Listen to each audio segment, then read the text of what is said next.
Hello everybody, my name is Nick Ellis, PC Computer Guy, and I am doing a review or demo on Windows 8.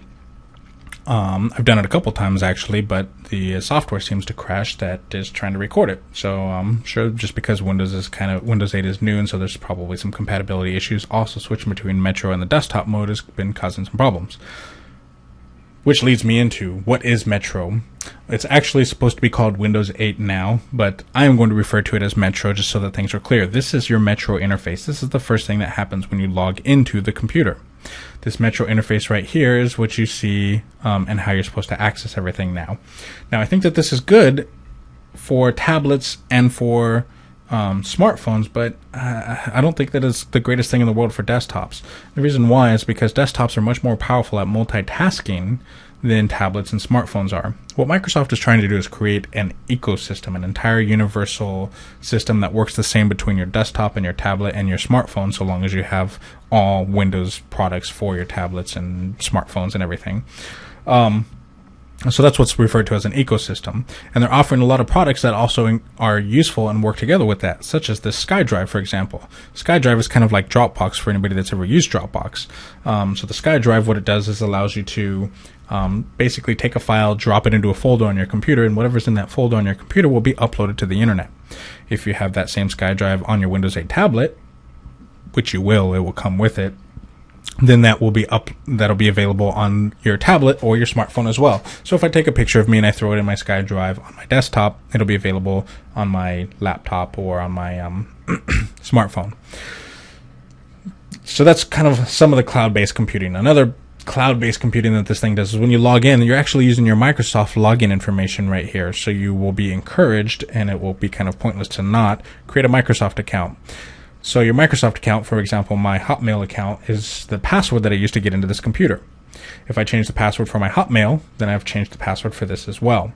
And I've also changed the password for my tablet. And when I log into the tablet, I'll use the same password as I do on my desktop. And when I do that, I should see, at least in theory, the same tiles laid out in basically the same manner as I do on my desktop. So if I take this SkyDrive thing and I put it over here where the maps are, then that means that on the tablet that same thing should be reflected. My background, if I change the backgrounds, that stuff will be reflected on the tablet as well. So when you log in, a lot of these settings and storage information and all of that is synchronized in the cloud. It's good stuff to keep things synchronized in the cloud. Obviously there could be some potential problems with that, but generally it tends to be a good thing. The main complaint that you hear from tons and tons of people is desktop users are kind of being forced into doing things the way the tablets and smartphones do it. I don't think that it's so much that people are resistant to change, which is an important thing to note. People are resistant to change, myself included. So when something radically new comes out, you tend to resist you tend to resist it. I'm no exception to that. When Chrome first came out, I didn't like Chrome, and the same thing when I load it on my customers' computers, I tell them, use it at least for 1 to 2 weeks before you decide that you don't like it. The reason for that is because people don't like the change.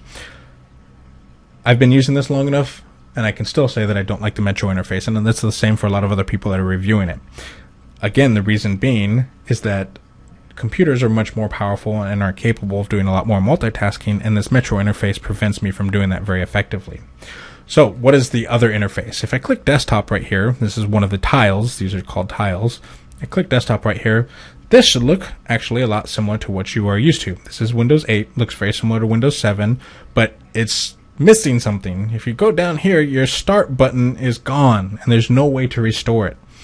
Microsoft has removed it and does not want you to re-enable it. They don't want you to put it back. They don't want to give you the option to put it there if you want to, and that's the thing that a lot of people really don't like.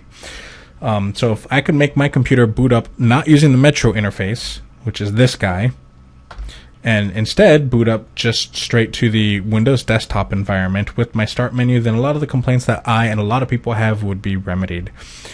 Windows 8 does provide a whole lot of benefits to it. It's much faster and more optimized. A lot of the work is done by the GPU, or things are shared by the GPU. What is the GPU? The GPU is a graphical processing unit. Many computers today have graphical processor units, in them. Which have become essentially like full computers themselves. I mean, your graphics card has memory and it has processor and all of that stuff, and it's an entire computer all in one. So with Windows 8, what it's doing is it's offloading things that it can to the graphical processing unit, leaving the CPU free to do things that it normally would have to do along with the graphics things. So a lot of the rendering is handled by the GPU. This makes things a lot more effective and faster. The boot up times are much faster, and generally loading programs tends to be faster as well. So there's a lot of speed improvements. The task manager, if I bring up the task manager here, is better. The task manager gets better every single time, showing you more things, what's using the different processes and the resources, performance, including Wi-Fi things here, which is kind of neat, and Ethernet, which didn't exist in previous versions, so you can monitor your network usage. Startup, this is something very useful. This startup guy right here, when you go through this right here, you can tell certain things to not load when Windows loads. This is something that tech people often do when they optimize the speed of your computer. So if I wanted, for example, AIM to not load, and it has a high impact on the loading time of the computer, I can disable it. This will help my computer to run faster. And again, it's something that tech people do through a couple special commands that you no longer have to know. As long as you know how to get to the task manager, you can enable and disable things here. So that's always a good thing. One of the other things that I liked is if I bring up network features, which right here, it's like, how do I do network from the run command all the time. Well, I have to go through here and then scroll down to here, click my network, and let's just go to this computer here, and let's pull up this guy here and this guy here. When you transfer files, it's kind of neat in that if I transfer this guy over to the desktop, you get a lot more information. I'm going to just say replace it. This bar right here is kind of neat. You can see the transferring, and you can also, is pretty quick, but you can pause it as well. Now if I double click the song, unfortunately I'm taken to the Windows Metro player. So if I double click this guy, now look, my desktop's gone and everything is here. It's loading the song, pulling up the information, but I've lost all of my, if I was multitasking working on something else, that's no longer available to me. That's not something that I like very much. If I go back to the desktop, notice there's no controls so that I could stop and rewind the song or whatever. If you have a keyboard that has play, pause, you hit the play, pause button and that pops up, and now you have access to these things. But you don't have access to them unless you have a keyboard that has those kind of buttons, which most keyboards do, but a lot of people don't use them. So you might be like, what am I supposed to do? So, let's get into, let me hit this Windows key right here to get back into the Metro interface. And another thing that I found very annoying is the computer guy myself had to look up how to turn off the computer. I actually had to research this. I had to Google it. How frustrating is that? I can't turn off the computer. There's some serious design things going on here that need to be worked on. And I'm sure that over time Microsoft will tweak things and move things here and there and get them working a little bit better. But as of right now, this is the pre-release to manufacturer, so this is not the release version. There's always going to be some bugs and glitches. It's nice that Microsoft allows you to preview them, unlike a lot of other people. But some of these things are just conceptual that I don't know how they're going to fix. So to shut off the computer, I'm going to show you this now so that you can save from the aggravation of having to do that. You have to pull up the charm on the right-hand side. To do that, you can't just go to the right here. You have to go to the top, or to, I think the bottom does it. Yeah, you can do it to the top or the bottom. And then that pulls up this guy right here. And then if you hit the settings, because everybody knows the power option should be under settings. But not all of your power options. You have your restart and your shutdown right here. But what if you just want to log off to the computer? Well, that's over here. You got to click back on this, and then you click your screen. I actually just found this out while doing one of these videos. And here's your lock screen and your sign out. So they're kind of not good design in that as far as I'm concerned. One of the good things about this Metro interface, the one redeeming quality, is you can just type whatever you want and it'll pull it up. So if I type calculator, for example, I didn't have to hit anything else. I just started typing and it pulls up the calculator for me. So that works and that's okay. But when I click on the calculator, here's that schizophrenia thing again. It opens in your Windows desktop environment, not in the Metro interface. But some things are in the Metro interface, such as the music app that I just showed you. So you kind of got that confusion going on as to what's where and all of that good stuff. Some of the settings are the exact same way. So if I type devices, and you have to know this. I've seen some people miss this. It's like, I can't find my devices anywhere, which you could find in the old Windows Start. You click Start and you just type devices and it showed the things there. Well, here you have to click on the settings, so that's a little bit more work. If I click devices and printers, notice it takes me back to the desktop environment. However, if I do add a printer or device or something. So add a device. This actually works through the Metro interface, searching for devices. So there's kind of a disconnect. Again, that's schizophrenia. That's the best word that I've heard to describe it. Windows 8 is definitely pretty. You got the live tiles that shows you updated information that kind of scrolls through for your Facebook, Twitter, different apps that might come out. But to me, that's not the most useful thing in the world, because I don't want a whole bunch of things scrolling by. If I want my mail, I'll go to my mail. And if I want my Facebook, I'll go to my Facebook. And I don't need Facebook in my face all the time, because that just contributes to people having very massive amounts of ADD. Another schizophrenic thing, if I click Internet Explorer here, notice I have Facebook up. Okay? Now, that bar went away at the bottom. Now let's go to a different web page. Let's go to Twitter. Oh, what? I can't... If I go to the top, nothing. Go to the bottom, nothing. Go to the left, nothing. Go to the right, nothing. How do I get to a different page? You have to right-click, because that makes perfect sense. You would have to right-click in order to pull up this bar right here so that you can get to a different page. Doesn't really make a whole lot of sense to me, and I think that that's a design thing that really needs to be addressed. Also, if you want different tabs, let me click back here. Before, you could just go and you click the tab that you want. Tab browsing is something that's used by a lot of people and is incredibly useful. However, here, to get the tabs, you got to right-click, and then your different tabs are available.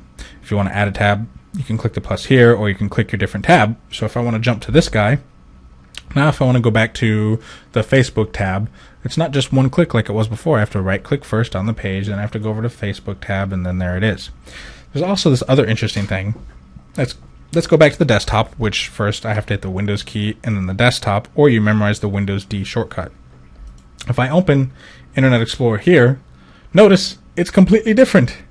There's like a different Internet Explorer. You have two Internet Explorers that live in your computer, just kind of like you have two different operating systems that live inside of your computer. So that's kind of a little bit of a confusing experience. If I go back to the Metro interface and I click Internet Explorer again, we have Facebook that was up here. So the Internet Explorers are like two completely different programs. All in all, it's a pretty design, but and it'll work fine for tablets as far as I've not demoed it on a tablet, but it should work pretty well on a tablet or a smartphone. Obviously, it'll need tweaking because it's something radically different.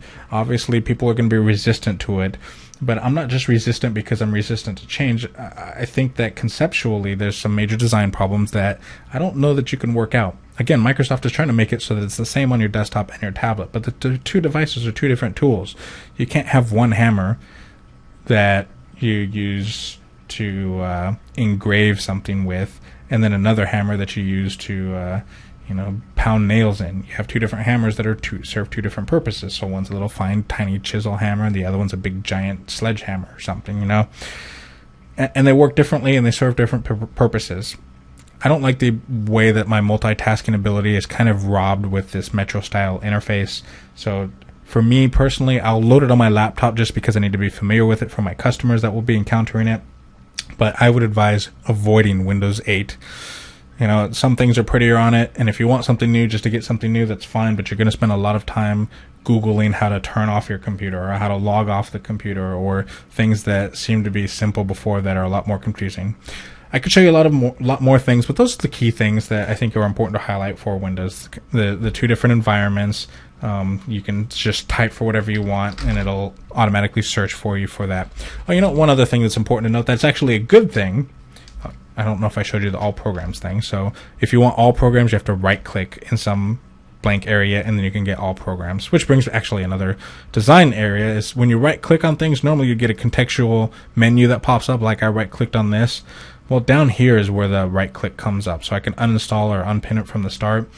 Before, the right-click would come up right next to so now I've got to go from the top down to the bottom, back up to the top, all over the place. Again, it's more for touch, and it's not the greatest for a mouse.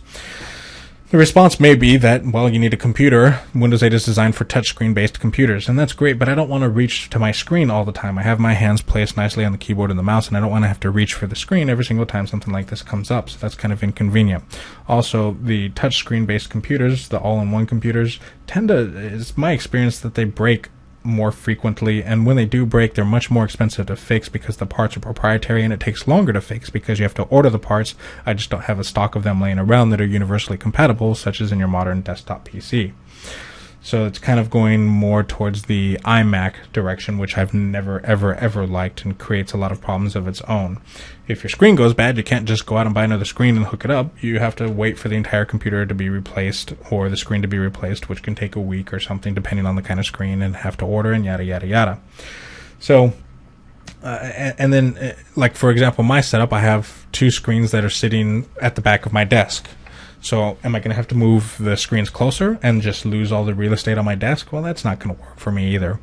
So I think that Microsoft needs to make it more friendly to the desktop environment. It's kind of maybe even hostile towards the desktop environment, trying to force you to use the tablet environment. I've used it enough to know that I don't like it, and I used it enough to know that I don't think that the problems are going to be fixed.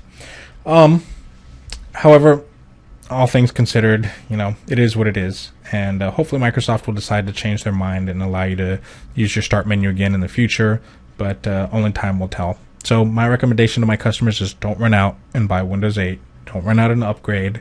Just keep running with what you have. Kind of the old idiom, if it ain't broke, don't fix it. And let other people work out the bugs and the problems with it, and let's see if it matures and develops over time with this Metro interface. Hopefully, again, I would support it once I'm able to get my desktop mode as my primary thing that comes up and my start button back. Other things with it are okay. This music thing would have to be replaced with Windows Media Player or something more effective, but those are smaller issues which would add up over time, but we have this big glaring issue in our face right now. So I hope you found this useful. If you have any questions, you can contact me. There's a write-up on this as well that talks in detail about a lot of the benefits and drawbacks of it on my website, www.PcComputerGuy.com. If you click the Tech Tips section, there's about a 4-page write-up there that I've put there with some bullet points of some things and my thoughts and opinions on that, as well as many other things. If it's not in the Tech Tips article, just search in the top right-hand corner for Windows 8. And like I said, there's many other tech tips and so forth. You can also find me on Facebook, facebook.com/PcComputerGuy, and a lot of other sources as well. You can find those all, again, through my website, www.PcComputerGuy.com. Or if you need any help with anything, you're in the local Indianapolis area or need something through remote access, you can give me a call. My number is 317-883-7224. Nick Ellis, PC Computer Guy. Until next time, thank you.